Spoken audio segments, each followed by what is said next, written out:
નમસ્કાર મિત્રો, વિડીયોમાં તમારું સ્વાગત છે। તો અત્યારે હાલના સૌથી મોટા અને મહત્વના સમાચાર સામે આવી રહ્યા છે। તો ઉત્તર પ્રદેશના બદુઈ જિલ્લામાંથી એક ભયાનક અકસ્માતના સમાચાર સામે આવી રહ્યા છે। તો મિત્રો, અહેવાલ અનુસાર એક ટ્રેક્ટર ટ્રોલીએ ઈ રિક્ષાને જોરદારથી ટક્કર મારી હતી, જેનાથી તેના ટુકડા થઈ ગયા હતા।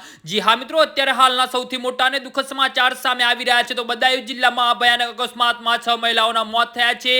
અકસ્માતમાં 2 લોકો ગંભીર રીતે ઘાયલ પણ થયા છે, તેમની હાલત ગંભીર હોવાનું કહેવાય છે। તો મિત્રો, અકસ્માત બાદ ટ્રેક્ટર ચાલક ઘટના સ્થળેથી ભાગી ગયો હતો। જી હા મિત્રો, તો સમાચારમાં વધુ વિગતવાર વાત કરીએ તો અત્યાર સુધી મળતી માહિતી મુજબ આ સમગ્ર ઘટના ઉઝા પોલીસ સ્ટેશનના વિસ્તારના મથુરા બરેલી હાઈવે પર બની હતી। જાણવા મળ્યું છે કે મુસાફરો લગ્ન સમારંભ માટે ભીખ માંગવા માટે ઈ રિક્ષા મુસાફરી કરી રહ્યા હતા। આ દરમિયાન મકાઈથી ભરેલી ટ્રેક્ટર ટ્રોલી ઈ રિક્ષા સાથે અથડાઈ હતી અને ઈ રિક્ષામાં કુલ 9 મુસાફરો હતા।